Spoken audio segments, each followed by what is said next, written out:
Shalom sahabat GKI Camar, kita berjumpa kembali dalam acara podcast Mereka Berbicara. Bersama saya Claudia Amanda Maria Chan.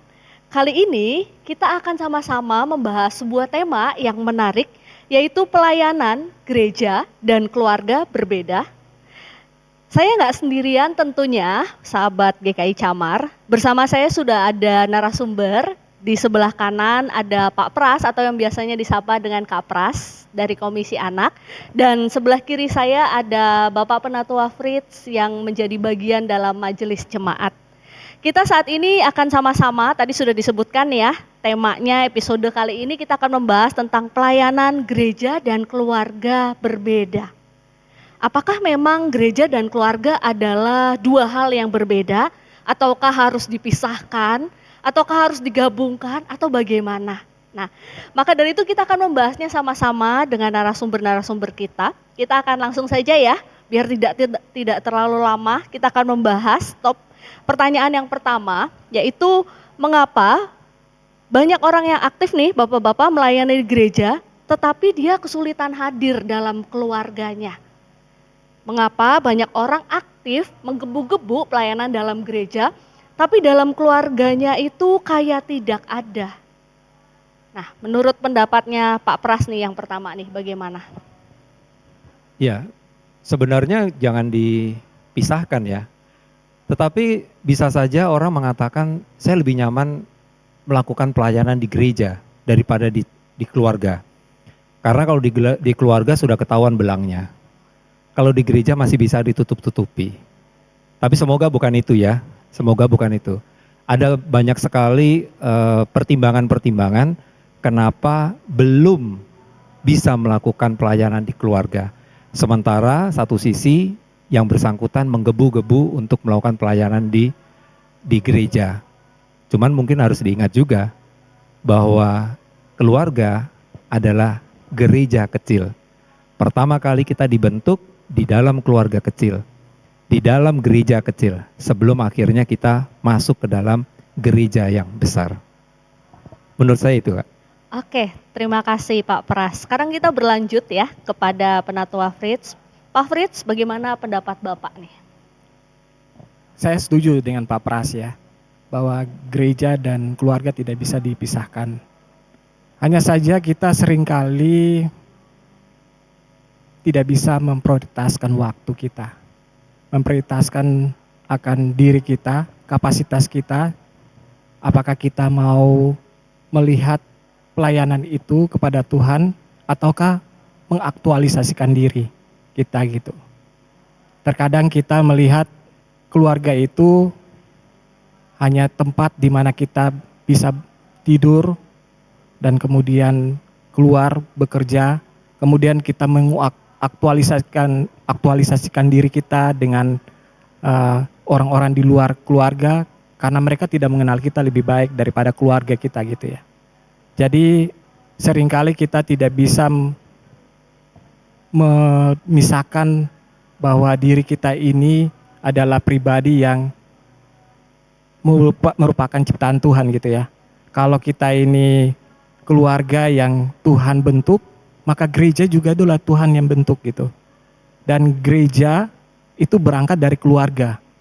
Sehingga keluarga adalah gereja kecil, kita pun juga adalah bagian dari gereja gitu. Iya, oke ya. Sahabat GKI Camar ternyata pendapatnya cukup menarik ya, di mana antara gereja dan keluarga itu harus seimbang ternyata, tidak bisa dipisahkan, tidak bisa dibeda-bedakan, ternyata keduanya harus diimbangi. Nah lalu Bapak-Bapak, bagaimana sih cara menyeimbangkan pelayanan dan tanggung jawab dalam keluarga nih, terutama kan Bapak-Bapak sudah pelayanan juga dalam bidangnya masing-masing dan juga sudah berkeluarga. Bagaimana nih caranya Bapak-Bapak mengatur waktunya, menyeimbangkan dunia pelayanan dan dalam keluarga itu sendiri? Kita mulai dari Penatua Fritz ya, silakan Pak. Menyeimbangkan itu bukan berarti kita waktu pelayanan dengan di gereja dengan di keluarga itu sama. Tapi bagaimana kita memprioritaskan diri kita gitu. Tadi saya di awal bilang ya prioritas. bahwa ketika kita itu masih berkeluarga, anak-anak masih kecil, kita juga perlu tahu bahwa keluarga itu membutuhkan perhatian. Dan ketika kita melayani di gereja, kita juga perlu harus tahu bahwa keluarga itu merupakan bagian dari pelayanan kita gitu. Artinya ketika kita bersedia untuk melayani di gereja, maka keluarga perlu harus tahu bahwa kita itu mau melayani di gereja. Lebih bagus lagi kalau keluarga itu mau melayani sama-sama. Jadi keseimbangan itu kembali kepada kita sendiri, bagaimana memprioritaskan diri kita gitu. Iya. Oke, terima kasih Pak Fritz. Kalau menurut Pak Pras nih, bagaimana Pak? Yang ini saya juga setuju nih sama Pak Fritz. Jadi kita saling bersetuju ya Pak ya. Ya jadi sama guru soalnya ya. Jadi apa yang dikatakan oleh Pak Fritz tadi betul. Jangan kalau Pak Fritz mengatakan saat ini Pak Fritz sebagai penatua ya, tentunya butuh dukungan dari keluarga, dari pasangan, dari anak-anak. Kita jangan usah mikir dulu sampai menjadi seorang penatua yang kalau di gereja itu kalau udah jadi penatua mau jadi apa lagi, kecuali sekolah pendeta jadi pendeta gitu ya.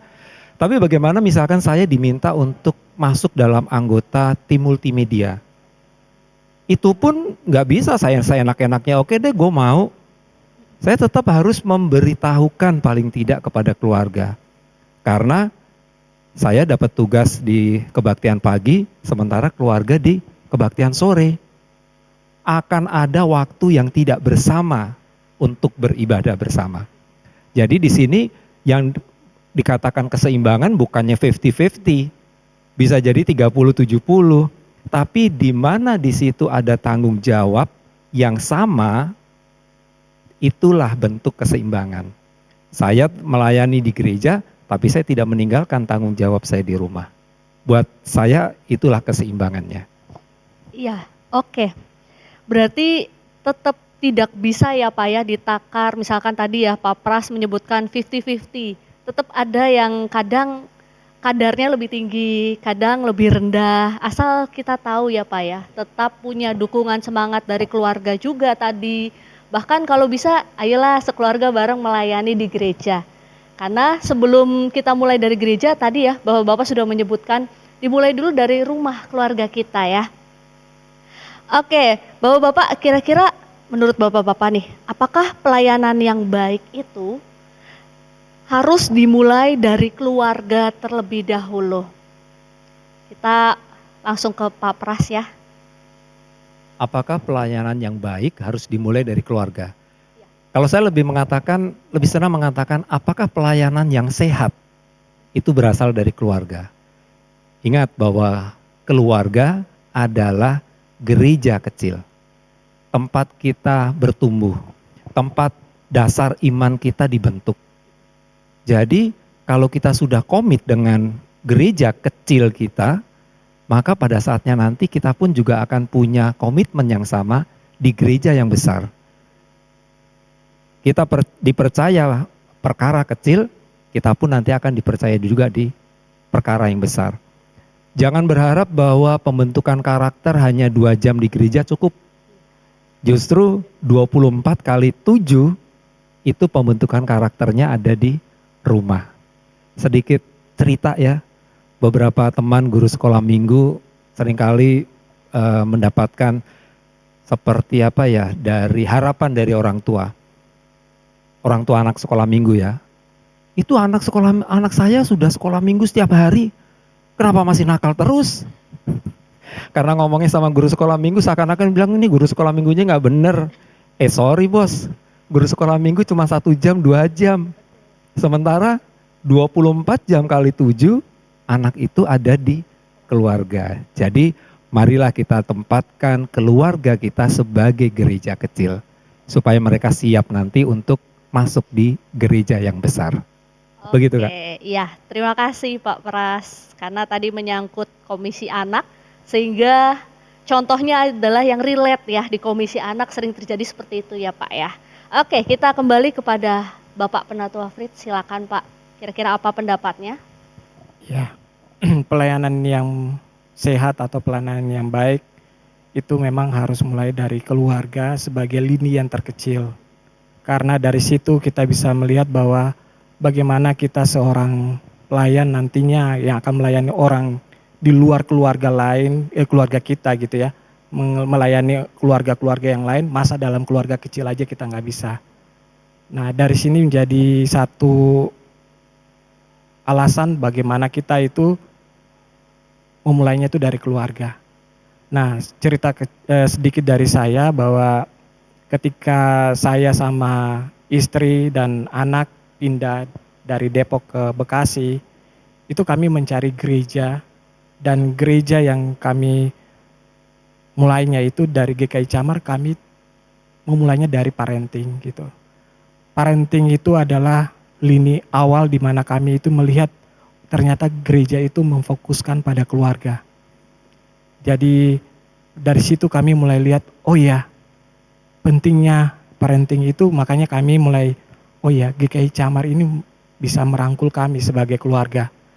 Apalagi dengan adanya bulan Oktober itu sebagai bulan keluarga, GKI selalu merayakan itu untuk keluarga-keluarga itu bisa kembali melihat bahwa Tuhan mau keluarga itu dijaga sebelum nantinya itu keluarga melayani keluar gitu. Jadi itu mungkin yang saya bisa kasih penjelasan secara pribadi saya gitu ya. Iya, ternyata cukup menarik ya sahabat GKI Camar, ternyata keluarga itu adalah pelayanan yang harus sehat dulu dimulai dari keluarga masing-masing ya Pak ya. Bagaimana mau melayani keluar kalau dalamnya saja sudah tidak sehat ya Pak ya, benar ya. Oke, sekarang selanjutnya nih Bapak-Bapak. Pertanyaannya adalah bagaimana keluarga itu dapat menjadi tempat pelayanan pertama bagi setiap orang percaya. Silakan, dari Pak Fritz dulu nih. Tadi sudah Pak Pras, sekarang Pak Fritz kembali kita. Coba ulang lagi. Oke. Gimana? Bagaimana keluarga dapat menjadi tempat pelayanan pertama bagi setiap orang percaya? Keluarga menjadi tempat pelayanan pertama dari setiap orang percaya gitu ya. Jadi ya tadi saya sampaikan bahwa pembentukan karakter kita, pembentukan kehidupan iman kita itu memang berawal dari keluarga gitu. Bagaimana kita memfokuskan pada persekutuan keluarga di wilayah-wilayah itu, saya di wilayah 1, pengurus wilayah 1 itu menekankan bahwa bagaimana bisa membangun mesbah keluarga, membangun doa bersama keluarga gitu ya. Artinya di sini juga kita melihat bahwa ternyata memang GKI itu melihat keluarga sebagai dasar awal untuk pembentukan karakter dan iman Kristen ya. Dan kalau kita bicara mengenai tadi Pak Pras sampaikan keluarga itu sebagai gereja kecil, ibaratnya gereja kecil itu kalau kita lihat gedung gereja ini ya, ada mimbarnya, ada mesbahnya itu ya. Ketika kita masuk pun kita itu ada puji-pujian, penyembahan, ada penyerahan diri kita total di hadapan Tuhan ketika kita masuk ke dalam gereja gitu ya. Nah keluarga pun kita tahu bahwa Tuhan yang membentuk keluarga gitu. Sehingga keluarga pun adalah tempat di mana Tuhan bertahta di atas kumpulan suami, istri, dan anak-anak gitu ya. Jadi ketika kami bangun pagi, doa bersama, tidur pun kami melakukan doa bersama gitu. Jadi ya dari situ saya melihat bahwa memang itu pentingnya dari mulainya keluarga gitu. Mungkin itu ya. Mungkin Pak Pras mungkin ada tambahan. Silakan Pak, ditambahkan. Ya, saya sangat setuju sekali bahwa dikatakan keluarga adalah tempat pelayanan pertama bagi orang percaya. Bukan karena di keluarga ada khotbah, ada mimbar. Bukan karena di keluarga juga harus ada kolekte. Bukan itu. Tapi justru di dalam keluarga itu ada kasih, ada pengampunan, dan juga ada pengenalan akan Tuhan yang dipraktekkan setiap hari, bukan cuma di hari Minggu. Di dalam keluarga juga ada teladan, yaitu khotbah tanpa suara.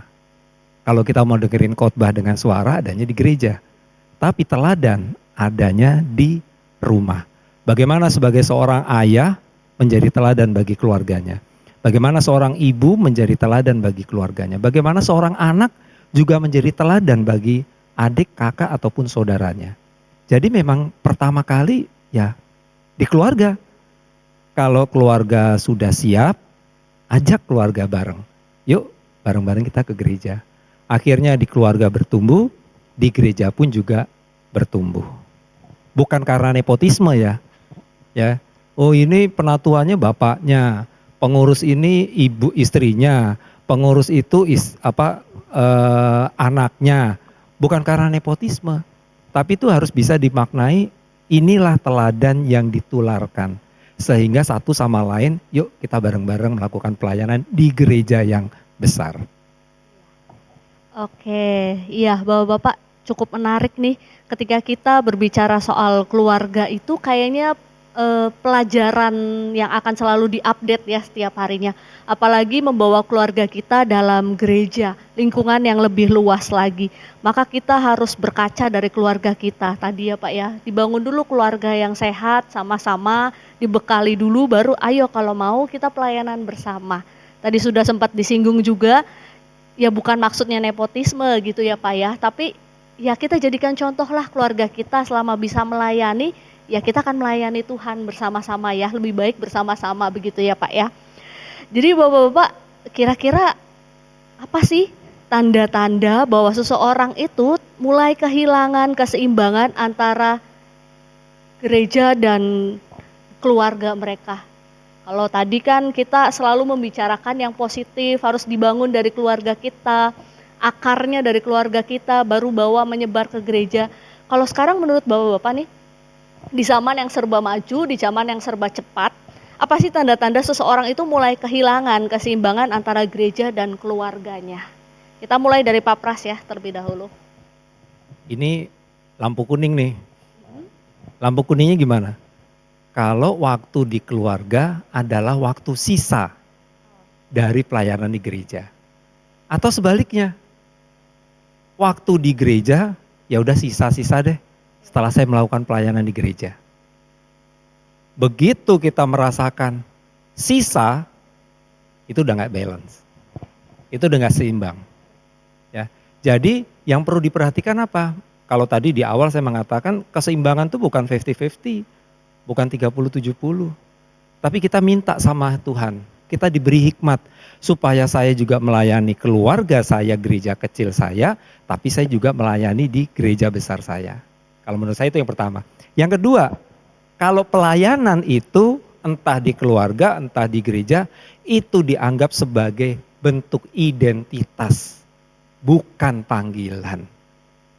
Kalau identitas apa? Pokoknya gue pengen ngetop di semua tempat.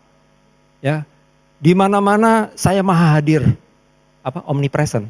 Nah, di sini hadir, di situ hadir, itu identitas. Tapi saya nggak terpanggil. Demikian pula di rumah, saya harus menunjukkan sebagai seorang ayah yang berwibawa, maka suara saya harus berubah, terus kemudian karakter saya berubah supaya orang-orang takut, supaya anak-anak saya tunduk. Tapi tanpa kasih. Jadi lebih mengutamakan identitas daripada panggilan pelayanan itu sendiri. Dua itu Pak, Kak. Iya, terima kasih Pak Pras. Sekarang kita beralih kepada Pak Fritz. Bagaimana pendapat Pak Fritz nih? Kalau kita menghadapi kondisi seperti itu ya, artinya kita kembali mengevaluasi diri kita gitu. Jangan-jangan pelayanan kita ini gak kita menikmati. Kita sebenarnya pelayanan itu bukan hanya skopnya di gereja saja gitu kan. Tadi saya bilang bahwa namanya kita di hadapan Tuhan, itu pelayanan bisa di keluarga, di gereja, bahkan di tempat kerja gitu ya. Ketika kita pelayanan di gereja dan kemudian kita nggak menikmati, hanya tadi disampaikan Pak Pras itu mengaktualisasikan diri kita lewat identitas supaya kita punya nama gitu ya. Berarti kita nggak ada perubahan gitu ya. Kita nggak menikmati pelayanan tersebut gitu. Demikian hal pula dengan di keluarga. Ketika kita sudah mengatakan bahwa kita mengaku janji di hadapan Tuhan untuk menerima pasangan hidup kita dan kemudian kita dikaruniakan anak gitu ya. Artinya Tuhan menginginkan kita untuk bisa melihat bahwa keluarga ini yang dibangun ini itu adalah waktu yang Tuhan berikan bagi kita gitu. Supaya kita bisa melayani istri maupun anak-anak gitu ya. Bahkan sampai mati gitu ya. Dan ketika saya pernah sharing juga bahwa ketika saya sama istri menghadapi kondisi, wah ini pelayanannya bertabrakan dengan rencana keluarga gitu. Disitulah merupakan satu keputusan yang sulit, apakah kita bisa mengatakan tidak untuk menerima pelayanan tersebut, atau kita minta ada yang bisa menggantikan kita gitu. Itu terjadi ketika saya sebagai majelis gitu ya. Pelayanan itu tidak berarti kita harus mengatakan, ya saya bersedia, saya akan melayani aja. Tapi kita juga bisa bijak terhadap diri kita gitu, bahwa ada keluarga juga yang membutuhkan perhatian, kasih sayang gitu. Jadi di mana kita melihat bahwa ternyata kok sudah semakin banyak waktu kita pelayanan di gereja, mungkin di sini kita perlu berhenti sejenak untuk kita bisa melihat lagi apakah kita perlu harus memperbaiki mana yang perlu kita perbaiki gitu ya. Dan ketika keluarga ternyata mengkritik kita bahwa oh ini ada yang kurang gitu, berarti kita juga perlu melihat bahwa itu suara Tuhan gitu. Dan tadi kalau Pak Pras bilang jangan mensisakan waktu untuk di gereja, jangan mensisakan waktu di keluarga, memang betul. Kita pun di hadapan Tuhan kita juga tidak harus mensisakan waktu buat Tuhan gitu ya. Hanya hari Minggu kita gereja, terus Senin sampai Jumat kita kerja gitu ya. Nah kita perlu memberikan satu pemahaman bagi diri kita bahwa pelayanan itu totalitas. Pelayanan itu membutuhkan kerendahan hati kita untuk bisa mengatakan bahwa kita mau melayani Tuhan di hadapan keluarga maupun di hadapan gereja gitu yang Tuhan sudah percayakan untuk kita melayani. Bahkan pun di dunia kerja gitu. Ketika saya bertabrakan waktu saya untuk melayani di gereja karena saya harus ada pekerjaan di luar kota, itu juga merupakan satu tantangan buat saya gitu. Dan ketika saya lagi kerja di luar kota, kemudian keluarga saya ditinggalkan selama 1 minggu, itu juga merupakan tantangan buat saya. Bagaimana mencari solusinya gitu. Nah di situ ya mungkin saya masih terus belajar, karena saya tidak sempurna gitu. Ketika saya melayani sebagai majelis pun, saya melihat bahwa saya belum sempurna di keluarga. Saya juga belum sempurna di dalam pelayanan di gereja. Saya pun belum sempurna dalam pelayanan di pekerjaan, dunia kerja gitu. Sehingga di situ saya perlu memang butuh waktu untuk me time atau introspeksi diri lagi gitu. Mungkin itu sih Kak Claudia. Oke, terima kasih Bapak-Bapak. Iya, sahabat GK Camar, itu adalah pertanyaan yang terakhir. Karena ternyata dari episode kali ini aja kita sama-sama belajar hal yang kelihatannya gereja dan keluarga itu berjalan bersama, tapi ternyata memiliki tantangannya sendiri-sendiri ya Bapak-Bapak ya. Dan keluarga sendiri butuh perhatian, gereja butuh perhatian, bukan berarti kita harus menyisakan sisa-sisa waktu, ya udahlah kalau saya waktunya sisanya tinggal berapa jam ya udah buat keluarga atau buat gereja. Tapi bagaimana caranya kita mengelola diri kita, hubungan pribadi kita dengan Tuhan, lalu keluarga kita dan juga pelayanan kita di dalam gereja ini. Terima kasih Bapak-bapak tadi sudah bercerita selama dalam pelayanan di komisi anak, lalu pelayanan di majelis jemaat bagaimana tantangannya, bagaimana ada masalah-masalah yang di dalamnya. Tapi saya yakin dan percaya Bapak-bapak tetap memiliki semangat ya tentunya ya, terus mengambil pelayanan di gereja, terus juga memikirkan keluarga, tidak ada yang ditinggalkan. Dan tentunya proses ini juga akan berlangsung terus-terusan ya Bapak-bapak ya, akan selalu belajar, akan selalu diperbaiki setiap harinya. Terima kasih Pak Pras sekali lagi, terima kasih Bapak Penatua Fritz. Kita akan berjumpa di lain kesempatan. Tuhan Yesus memberkati kita.